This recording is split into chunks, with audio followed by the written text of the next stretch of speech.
ओम साई राम मेरे प्यारे बच्चों आपकी साईं माँ आपके सामने फिर नए अनुभवों के साथ और आपके दुखों को कम करने वाली, आपके कष्टों को कम करने वाली और सही मार्ग दिखाने वाली ये आपकी माँ आपके सामने।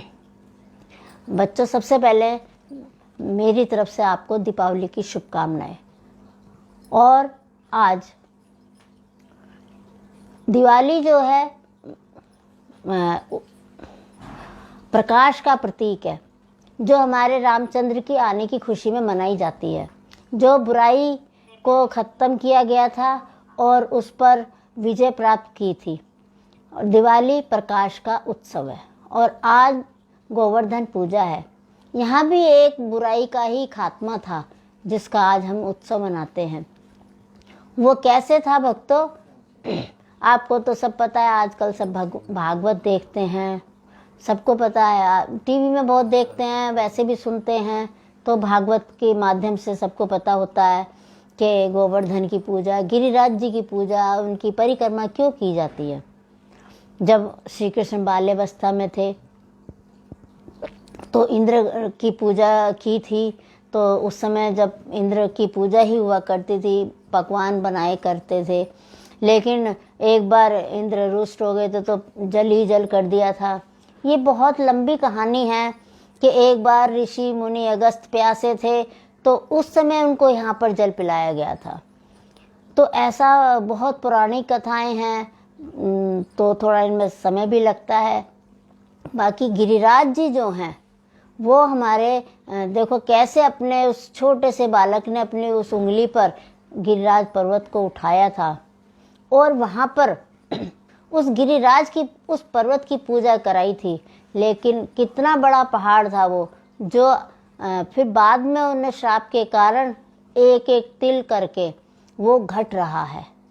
कलयुग का दौर चल रहा है, तो इस वजह से वो तिल तिल करके हर साल एक बार एक इतना तिल के समान वो घट जाता है और वो ऐसा उसकी मान्यता जारी है। लेकिन कहा जाता है कि श्री कृष्ण का जो जन्म है वो मथुरा में है और जो उनका वृंदावन है, जिस वृंदावन में उन्होंने लीलाएं रचाई, रास रचाए, वो श्री कृष्ण का हृदय है। और भक्तों, ये भी एक कहावत है कि जब भी कभी प्रलय आएगी तो वृंदावन का जो हृदय है, जो हृदय श्री कृष्ण के मन में बसा हुआ है, वो कभी डूबेगा नहीं। ना ही काशी हमारी डूबेगी, जो कि एक त्रिशूल पर स्थित है। तो त्रिशूल के स्थित पर ना तो काशी कभी कुछ होगा उसको और ना ही कभी वृंदावन को होगा, क्योंकि वृंदावन श्री कृष्ण का हृदय है। तो ऐसी पौराणिक कथाएं हैं जो आज हम गिरिराज जी की पूजा करते हैं और सबके काम बनते रहें, सबकी खुशियाँ आती रहें।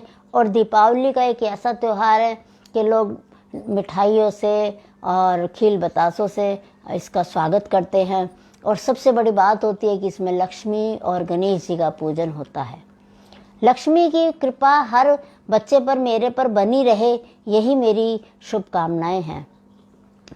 और लक्ष्मी के बिना तो कोई काम चलता ही नहीं है। कहते हैं कि इंसान के बिना काम रुक जाता है, लेकिन लक्ष्मी के बिना काम नहीं रुकता। लेकिन जब काम रुक जाएगा लक्ष्मी के बिना, तो हमें सबसे पहले लक्ष्मी की ही आवश्यकता होती है। और लक्ष्मी का एक ऐसा वरदान होता है कि 3 दिन के लिए हर किसी के घर में आती हैं। अगर किसी के प्रयोजन होता है, किसी की शादी होती है, किसी के अन्यथा कोई भी शुभ कार्य होता है, तो कैसे भी आए वो आती जरूर हैं और अपने भक्त का काम पूरा करती हैं। कभी भी उसे मझधार में नहीं छोड़ती, चाहे वो पहले से कितना भी परेशान हो, लेकिन 3 दिन के लिए जरूर आएंगी। एक बहुत पुरानी कथा है इसमें भी कि एक ब्राह्मण ने मैं छोटी लघु कथा सुनाऊंगी आपको।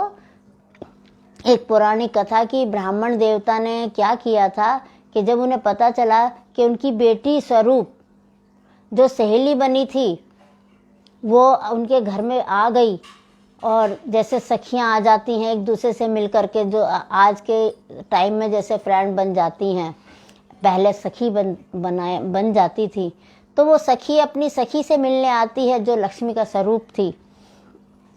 और जब उसने ब्राह्मण ने देखा कि जब से मेरे घर में ये मेरी बेटी की सखी आई है, तब से जहाँ पर भी बैठ रही है वहीं कुछ सोने का हो रहा है, और जहाँ अभाव था खाने का वहाँ भरपूर पेट भर के रोटी मिली।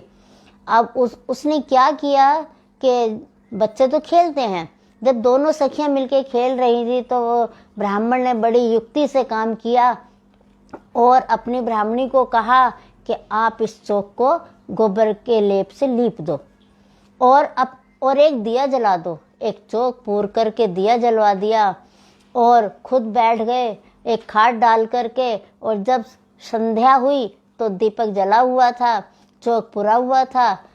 और जब वो सखी अपने घर को जाने लगी, जो उसकी बेटी की सहेली थी जिसका नाम लक्ष्मी था, जब वो जाने लगी तो उन्होंने बोला कि तुम अब नहीं जाओगी इस घर से।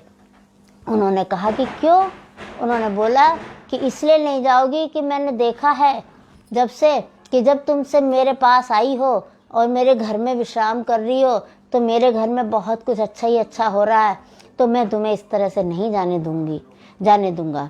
तो उन्होंने कहा कि ठीक है। लक्ष्मी मैया ने बोला कि ठीक है, ऐसे तो मैं अब तुम्हारी बेटी की सखी बन गई हूँ, तुम्हारे घर में वास करूँगी, लेकिन मैं एक जगह टिक के कहीं नहीं रहती हूँ। मैं तो रोते को हंसाती हूँ और 3 दिन के लिए हर किसी के घर में जाती हूँ। और फिर ऐसा कह करके उन्होंने ब्राह्मण देवता से कहा कि 7 पीढ़ी तक अब मैं तुम्हारे घर में रहूँगी और 8वीं पीढ़ी जैसा करेगी वैसा ही भरेगी। तो ऐसा कह करके लक्ष्मी मैया अंतर्ध्यान हो गई और वहाँ से चली गई, और उस ब्राह्मण के घर में अन्न धन के भंडार भर गए और वो उसकी पुश्तें सारी हरी भरी रहीं। तो ऐसा लक्ष्मी का स्वरूप है। और ये भी मैं आपको बता दूं, जब लक्ष्मी हमारे विष्णु के साथ आती हैं तो वो हमारा घर धन्य और धान्य से भरपूर होता है। और यदि लक्ष्मी अपनी सवारी से आती हैं, यानी कि उल्लू की सवारी है उनकी और उस पर आती हैं, तो बहुत जल्दी पैसा बाहर जाता है। तो ये भी बहुत ध्यान देने वाली बात होती है। तो हमारा आज जो है गोवर्धन है और कल भाई दूज है। भाई दूज का भी अपना एक बड़ा महत्व होता है। ये 4-5 दिन हमारे बड़े त्योहारों के होते हैं और सब खुशियाँ ही से ही लोग मनाते हैं। लेकिन आज का दौर जो हो गया वो दिखावे का और प्रेम का नहीं है, दिखावा ज़्यादा हो गया। मान सम्मान कम है, प्रेम कम है, लेकिन अब क्या कर सकते हैं, जैसे जिसके भाव होते हैं वैसे ही ऐसा चलता है। मैंने आपको अपनी ऑडियो में डालती रहती हूँ और आपको बताती रहती हूँ कि हमारा जो चलता है भक्तों, सब आगे का चलता है। पुराना हम नहीं करते, पुराना तो सिर्फ हम बताते हैं, आगे यानी कि फ्यूचर का। तो मैंने पिछली बार आपको बताया था कि बेटों की मान्यता, और कल भाई दूज है और यहाँ पर आपको पता होगा कि भाई और बेटा एक समान होता है।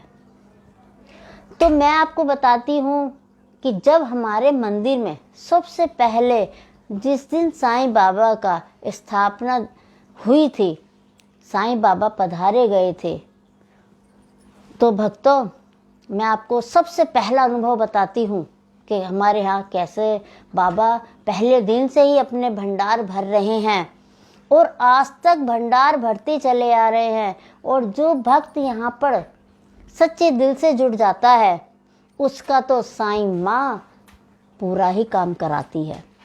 माँ का जो भाव होता है आप सब जानते हैं, क्योंकि आप सब माँ भी हैं, बहन भी हैं और बेटी भी हैं। तो सबसे बड़ा जो दयालु भाव होता है वो माँ का होता है। तो जब हमारे यहाँ साईं बाबा इस मंदिर में पधारे थे तो उस दिन बृहस्पतिवार था, और हमारी जो साईं बाबा से जुड़ी हुई जितनी भी बातें हैं वो एक विधि का विधान है। जैसे द्वारका माई का निर्माण होना वो भी साईं ने ही किया है। और अपने मंदिर में पहले आपने देखा होगा कि सबसे पहले शिरडी में भी खंडोबा बाबा हैं, यानी कि शंकर भगवान। तो हमारे मंदिर में भी पहले शंकर भगवान का ही मंदिर है। उसके बाद में फिर बाबा ने अपनी ही लीला के अनुसार खुद को स्वयं यहाँ पर आए। तो जब बाबा यहाँ पर आए थे, भंडारा भी हुआ, सब कुछ हुआ, तो रात हो गई, पूरा मंदिर फूलों से सजा हुआ था। तो मैं अकेली थी मंदिर में उस समय। तो एक भक्त आते हैं और वो एक बच्चा था उनके साथ में, लड़की और दो मतलब मियाँ बीबी थे और एक लड़की थी साथ में।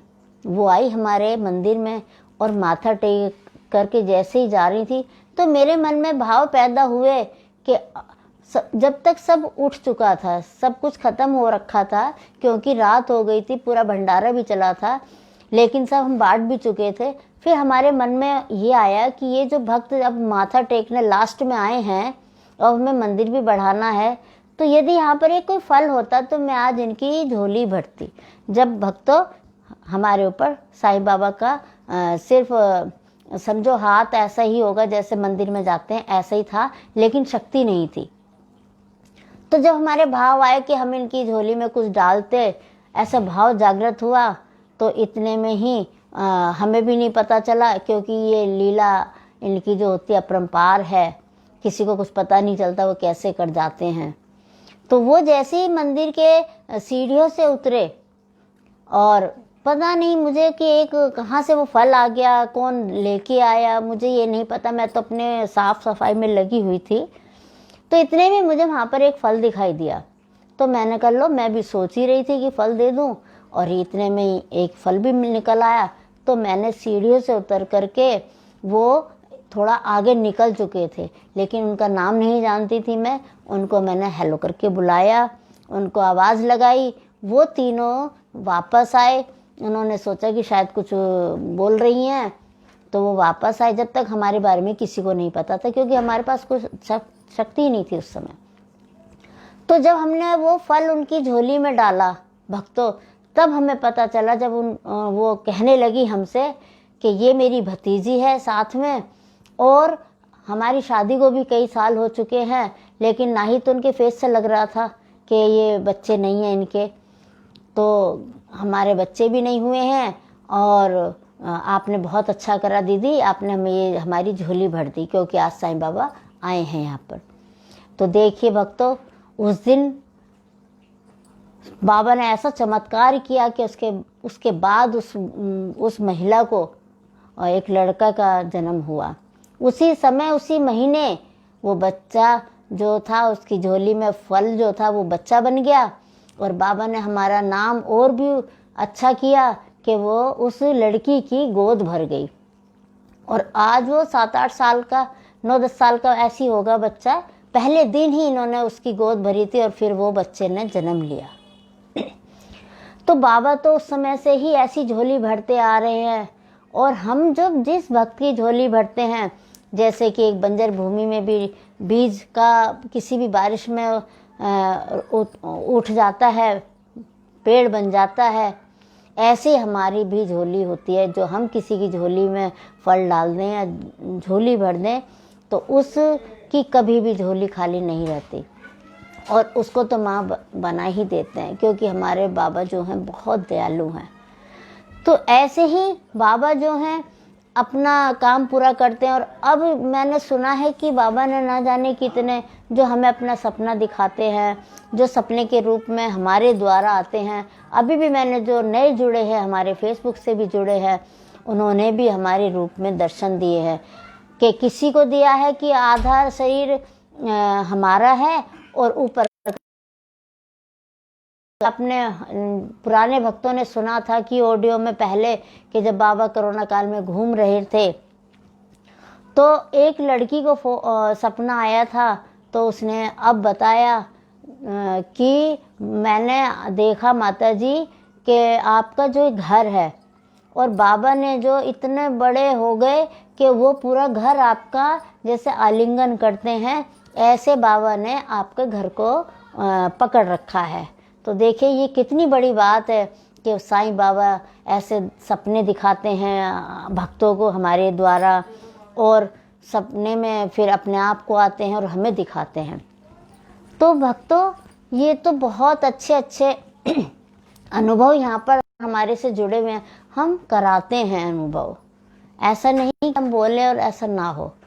अगर कोई हमसे सच्चे दिल से जुड़ जाए, बस फ़र्क यही होता है, भाव से ही सब कुछ होता है। तो ऐसे जब हम कोरोना में आप सबको अपनी ऑडियो डालते थे, बताते थे कि बाबा कहाँ कहाँ हमारे साथ हमको लेकर के घूमे हैं, और हमने भी साईं के द्वारा इस कोविड के टाइम पर न जाने कितने छोटे बड़े गांव, शहर, एक से एक सब कुछ देखा। तो बाबा ने जो बताया था कोरोना का, जो अभी भी लोगों के मन में भय है, पर जितना पहले था अब नहीं है।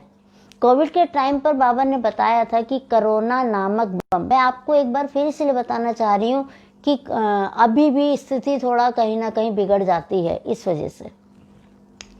तो कोरोना नामक जो बम है, ये भक्तों बाबा ने बताया था उस समय जब मार्च के महीने में कि ये जैसे हम अंक बताते हैं कि 3 के अंक में बम फटा और जगह जगह चीथड़े उड़ गए, और उसकी आग 6 के बाद ही ठंडी होगी। और जब ये आग ठंडी होगी तो आपने देखा होगा भक्तों कि कैसे बम जब फटता है तो एकदम जगह जगह उसके चीथड़े गिरते हैं। तो ऐसे ही कोरोना नामक बम चारों तरफ फैल गया था। और उसके बाद में फिर जब बम की स्मेल रहती है तो ऐसे ही इसकी अब स्मेल है जो पूरे उसमें घूम रही है। और भक्तों में ये बता दूं, इस स्मेल को दबाने के लिए, इस स्मेल को हमें ख़त्म करने के लिए हमें क्या करना होगा। आप अपने घर में हफ्ते में एक बार, जब भी आपको टाइम मिले, एक ऐसा दिन ले लो कि जब भी आप अपने सुविधा के अनुसार एक थोड़ा सा लकड़ियों पर, जो आम की लकड़ियां होती हैं, उस पर सामग्री जरूर खे।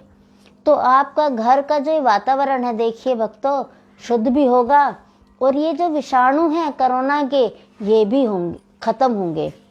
और जब ये हमारे मिट्टी के कण और ये हमारे कोरोना के जो कण ऊपर जा रखे हैं, और भक्तों जब एक पहली बारिश होगी, मैं आपको ये भी बता दूं, जो एक पहली बारिश होगी उसका बड़ा ध्यान रखना होगा, उसमें बाहर नहीं निकलना है, क्योंकि वह बारिश जो होगी उसको ऊपर जो कण गए हैं कोरोना के, ये वापस नीचे आएंगे। तो इस वजह से आप ख़त्म करने के लिए मैं आज आपको इसके माध्यम से बताना चाह रही हूँ कि पूरे यदि एक लाइन में भी, एक घर में भी हवन होता है तो उसके आसपास की वायु शुद्ध हो जाएगी और वहाँ के वो विषाणु खत्म हो जाएंगे। तो इसलिए भक्तों, आम की लकड़ियों पर सामग्री डाल करके आप हवन जरूर करें, अपने घर और आसपास को साफ करने के लिए।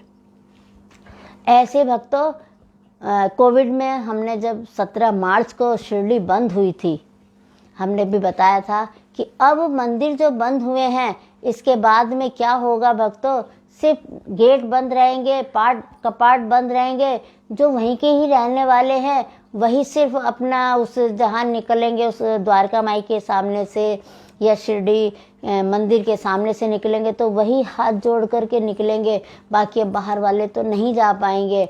और ये मंदिर अब जो खुलेगा, ये मैं आपको फिर याद दिलाती हूँ कि हमारा जुलाई में मंदिर का जन्मदिन होता है। तो हमने 7 का अंक लिया था, 6 और 7 में कभी जल्दी हो जाते हैं, कभी देर से होता है। जैसे महीने होते हैं ना, आपने जैसे भी 1 महीना बढ़ा था, भी तिथियां बढ़ रही थी, तो इसी वजह से हमने बताया है कि अब मंदिर जो खुलेगा हमारा, वो 7, 17, 27 तारीख में ही खुलेगा शिरडी मंदिर। और हमने आपको भक्तों, हमारी एक बात याद और होगी कि बाबा ने 10 के अंक में बताया था कि 10 के अंक में ही मंदिर खुलेगा। तो देखिए, 10वां महीना चल रहा है और 7, 17, 27 तारीख में मंदिर खुल जाएगा। ऐसा हमें आभास है जो हमें साईं बताते हैं। तो अच्छा है, कुछ भी हो जाए, चाहे आपको मंदिर खुलने का वो मिल जाए, चाहे सरकार आदेश दे दे, कुछ भी हो जाए, तो ये 10 का अंक यानी कि सन 20 भी 10 में 20 चलता है। जो मेरे भक्त मेरे से जुड़े हुए, वो मेरी इस भाषा को सब समझते हैं। तो इसलिए मैं अब आपको मंदिर खुलने का भी आपको बता रही हूँ। जो अब मंदिर खुलेगा। ऐसे ही हमारे जो भक्त हैं, जो हमसे जुड़े हुए हैं, अभी एक भक्त की बात हम बता रहे हैं, अपने अनुभव बता रहे हैं कि एक भक्त की शादी हुई थी उनके बेटे की। उन्होंने अपने बेटे की शादी बड़ी धूमधाम से करी, और करने के बाद में उनकी कोई जगह होती है, जैसे आपको पता होगा कि कोई जगह कभी भी किसी भी समय पर जिसका समय होता है, जैसे माया का समय होता है, जैसे किसी भी चीज़ का उठने का समय होता है, तो वो अपने निर्धारित समय पे ही उठती है। तो ऐसे ही जब हमारे एक भक्त के बेटे की शादी थी, तो उसमें विघ्न आ गया, कहाँ का, जगह का। शादी सब कुछ सही हुई, सब कुछ बढ़िया हुई, लेकिन जो उनकी एक ऐसी जो उनकी दूसरी जगह है, उस पर वो जगह पर जो है एक किसी का निवास है, और निवास ऐसा है कि वो उन्हें परेशान कर रहा है, क्योंकि उसका वो समय पूर्ण हो गया। अब जब समय पूर्ण हो गया तो उस चीज़ को तो उठना ही है ना। तो अब वो हमने जब भी उनको बताया, क्योंकि लॉकडाउन के आसपास शादी हुई थी, उसके बाद लॉकडाउन हो गया, तो तब से हम फ़ोन के द्वारा ही हमारे उनकी बातें हो रही हैं। तो हमने उसी टाइम बता दिया था कि ये जगह अब आपको फलेगी नहीं, और फलेगी तब आप इसको पूजेंगे। तो देखिए भक्तों, पहले तो उन्होंने मना किया कि हम ऐसे नहीं पूछ सकते, क्योंकि ये दूसरे धर्म की बात आ जाती है। तो देखिए, जब हमें वो चीज़ फलदायक हो तो इसमें धर्म कहा रह जाता है। हमारे लिए तो सारे भगवान एक हैं, हिंदू मुस्लिम सिर्फ ईसाई सब एक ही हैं। भगवान का रूप अलग है, लेकिन काम सबका एक ही होता है, अपने बच्चों की रक्षा करना, अपने बच्चों का उत्थान करना, और अपने बच्चों का आशीर्वाद देना। वो हमेशा भला ही करते हैं, वो कभी भी किसी का बुरा नहीं करते। इंसान ही बुरा कर सकता है, लेकिन भगवान कभी भी किसी का बुरा नहीं करता। तो भक्तों, हमारी तो यही बात है। अब देखिए, जब हमने बोला कि आप इनको मनाइए, आप कुछ भी देखो, जो इंसान चले जाते हैं वो सिर्फ कपड़ा, जगह और खाना ही 3 चीज़ मांगते हैं, चाहे तो वो देवता पितर में हो, और चाहे वो किसी भी देवी देवता का रूप बन करके वो उस जगह को अपना इंगित कर लेते हैं। तो उन्होंने उस टाइम नहीं किया। अब देखिए, अब उन्हें बार बार यही सपना आ रहा है। तो अब वही बात है कि फिर हमारे पास वही बात आई कि अब हमारे सपने से वो आ रहे हैं और ऐसा बोल रहे हैं, क्योंकि हमारा जो रास्ता खुलता है वो सपने से भी खुलता है। तो अब उनको मनाया जा रहा है। तो उन्होंने ये भी बोला था, जैसे कहते हैं ना कि हमारी जगह को, हम इस जगह को मानो, मुझको मानो। तो मैं आपने कभी किसी के और भी द्वारा सुना होगा कि उनके घर में क्या ऐसा आ गया कि उनके तो पो 12 हो रहे हैं, उनके तो 9 नम 12 सिद्ध हो रहे हैं। तो ऐसे ही जब हम किसी अच्छी मनाते हैं उनको, तो वो हमारा भलाई करती हैं। तो ऐसे ही ये बात तो यहाँ पर ख़त्म हो जाती है कि अब उनका मनाना है, क्योंकि हम मनाएंगे थोड़ी, उनके जो रूठे हुए होते हैं तो उन्हें तुम्हें खुद ही को तो मनाना पड़ता है। हम तो सिर्फ रास्ता खोलते हैं, हम तो सिर्फ बताते हैं। अब मैं एक अनुभव आपको बाहर का बताऊंगी। मेरे बाहर भी भाव से भक्त जुड़े हुए हैं और फेसबुक से भी जुड़े हुए हैं। मैंने उनकी शक्ल नहीं देखी है वैसे, लेकिन अब उनका क्या है कि वो मेरे इतने भाव से जुड़े हुए हैं कि वो कोई भी बात होती है तो वो यही कहते हैं कि हम अपनी माँ से पूछेंगे, हम अपनी माँ से पूछ के ये काम करेंगे, और जो माँ बोलेगी वही हम करेंगे। ऐसे भी अभी तक कई काम करा दिए हैं बाबा ने। अब क्या हुआ कि आपको तो पता ही है कि बाहर के रूल रेगुलेशन कैसे होते हैं और यहाँ पर कैसे होते हैं। तो एक मेरे भक्त के बाहर मोटेल हैं, तो उनके जो मोटेल के थोड़े वहाँ के गवर्नमेंट ने उन्हें थोड़ा 2 साल के लिए बंद कराने के लिए कोई ऐसी बात हुई कि आपको 2 साल के लिए बंद करना पड़ेगा। अब जिनका होटल है, जिनका काम है, उन्हें तो दुख होगा, क्योंकि बिना काम के जब रोजी रोटी पे आँच आएगी, बंद होगा तो दिक्कत तो होगी ना, वो भी परदेश में। अब उन्होंने अपने जो मेरे से भाव से जुड़ी हुई हैं अपनी बेटी से बोला कि बेटी ऐसे ऐसे बात है। तो उन्होंने कहा कि माँ तुम चिंता मत करो, माँ तुम परेशान मत हो, रो मत ना, मैं अपनी माँ से बात करूँगी और मेरी माँ सब कुछ अच्छा ही कर रही है और कर देती है, जो वो बोल देती है वही होता है। तो जब उन्होंने ऐसा बोला तो वहाँ से आ गया, उनके पास ऑर्डर आ गए। तो उन्होंने कहा कि बेटी मेरे पास तो वहाँ से ऑर्डर आ गए। तो देखिए उन्होंने बोला कि मैं फिर माँ से बात करूँगी। कि जब उन्होंने बात करी, आपको तो पता है कि यहाँ दिन है तो वहाँ पर रात है, तो जब उन्होंने मेरे पास मैसेज डाला और मैंने उनको मैसेज डाल दिया अपने दिन के अपने समय के अनुसार, तो देखिए उन्होंने बोला अपनी माँ से कि माँ देखो मम्मी माँ का मैसेज आ गया, अब तुम बिल्कुल चिंता मत करना, माँ ने बोल दिया है कि कुछ नहीं होगा, सब कुछ ठीक होगा, मैं यहाँ से अर्जी लगा रही हूँ, मैं यहाँ से सब करा रही हूँ। तो देखिए भक्तों 2 घंटे बाद ही उनकी मम्मी का फ़ोन आ जाता है कि बेटा लॉयर के ऑर्डर, लॉयर ने जो बात हो गई है और वहाँ से हमारी जो गवर्नमेंट की बात थी वो लॉयर के द्वारा सब बात ठीक हो गई और उन्होंने बोल दिया है कि अब आप ये काम कर सकते हैं। तो देखिए कैसे बाबा ने परदेश में रह कर के भी एक भक्त की रोजी रोटी बचाई, क्योंकि वहाँ पर रोजी रोटी ही उनकी ये थी और वही बंद हो जाती तो भूखों मरने का टाइम आ जाता है। और आप तो समझ सकते हैं कि परदेश में कैसे कैसे नियम होते हैं, तो वो सब निभाने ही पड़ते हैं। तो देखिए बाबा दूर देश बैठ कर के भी अपने भक्त की इच्छा को पूरी करते हैं। और पूरी कैसे करते हैं? जब श्रद्धा और भाव जुड़ जाती है। जब भाव से भाव जुड़ जाएगा तो आपके काम अवश्य होंगे, और अगर भाव नहीं होते तो कामों में भी कमी आ जाती है, लेकिन वो तो सब कुछ अच्छा ही करते हैं। अब भक्तों ऐसे मेरे पास तो अनेकों अनुभव रहते हैं कि जैसे किसी की शादी का है, कोई कहता है कि शादी नहीं हो रही है, तो बाबा शादी भी कराते हैं और जो टाइम बताते हैं उसी टाइम शादी होती है। कल दिवाली का दिन था, मेरे एक भक्त बड़े खुशी खुशी आते हैं, माँ बेटी आती हैं और बड़ी खुशी भाव से कहती हैं कि बाबा लॉकडाउन से पहले हम आए थे आपके पास और मेरी बड़ी इच्छा थी आपसे मिलने की अब, और मैं कल रात यही सोच रही थी कि मैं कैसे मिल के आऊँ, कैसे मिल के आऊँ। देखिए मुझे आपका दर्शन हुआ और मैंने तुरंत अपनी बेटी से बोला कि मुझे माता जी से मिलना है, मुझे माँ के पास लेके चलो। तो देखिए पापा ने बोल दिया कि हाँ जाओ, और वो माँ बेटी आती है। उन्होंने बोला कि आपने बोला था कि आपकी छोटी बेटी का बर्थडे के आसपास ही आपके पति का काम चलेगा, जो वो इतने सालों से उस दुकान के पीछे लगे हुए थे, उन्हें नहीं मिल रही थी, लेकिन वो कल ये कह रही थी कि बाबा आपने कहा था कि छोटी बेटी का जो 10वां महीना है अक्टूबर का, उसी के अंक में ही आपको वो दुकान मिलेगी। तो देखिए भक्तों उनकी अक्टूबर के महीने में ही दुकान हुई और उन्होंने साईं के नाम से ही दुकान का नाम रखा है।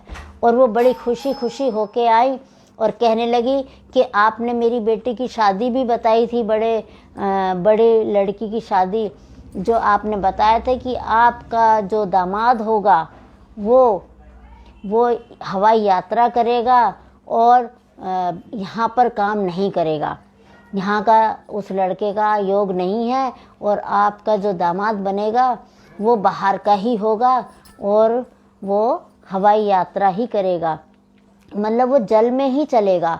तो देखिए भक्तों कल उन्होंने हमें इस बात का भी बताया कि अब बाबा आपकी कृपा से हमारे बेटी की जो शादी वो नेवी में है लड़का, उससे हुई है।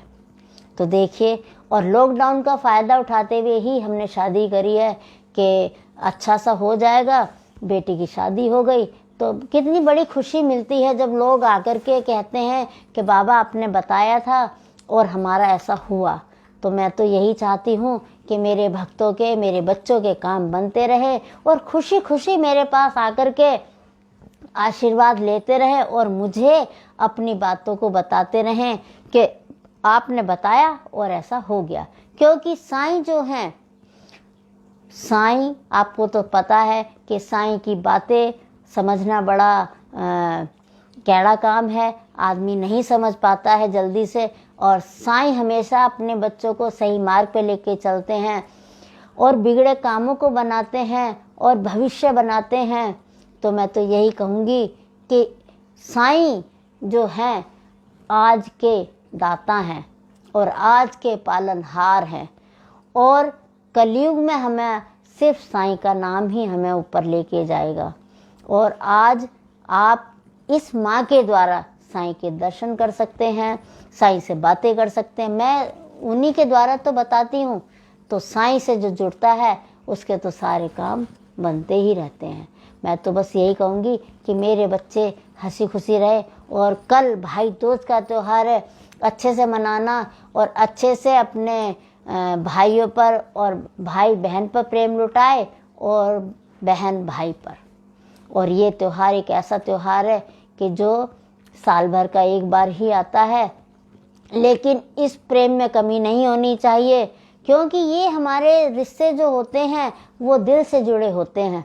हम अपने आसपास की लड़कियों को बहन बना तो लेते हैं, लेकिन जो हमारी खुद की अपनी बहन होती है वही हमारी अपनी सगी धरोहर होती है, क्योंकि वो हमें विरासत में मिलती है। और हम विरासतों की चीज़ों को तो हम निगलेक्ट करते हैं। विरासत की जो हमें चीज़ मिली हुई है, जो हमारे माता पिता के द्वारा है, जिसके पेट में हमने पैर पसारे, लेकिन वहाँ पर लोग क्या करते हैं, दूसरे बहन को अपनी बहन बना लेते हैं और अपनी बहन को छोड़ देते हैं। तो भक्तों, मैं तो यही कहूँगी कि सबसे पहले अपनी बहन से नाता जोड़ो और बहन अपने भाई से नाता जोड़ो, क्योंकि एक सच्चा प्रेम का प्रतीक है। तो मेरी तरफ से दीपावली की शुभकामनाएं, गोवर्धन की शुभकामनाएं और कल भाई दूज की शुभकामनाएं। आपके हंसते खेलता परिवार रहे और आपका जीवन हमेशा खुशियों से भरपूर रहे और जीवन में उजाला ही उजाला हो, प्रकाश ही प्रकाश हो। मेरी तरफ से शुभ आशीर्वाद। साईं राम मेरे प्यारे बच्चों।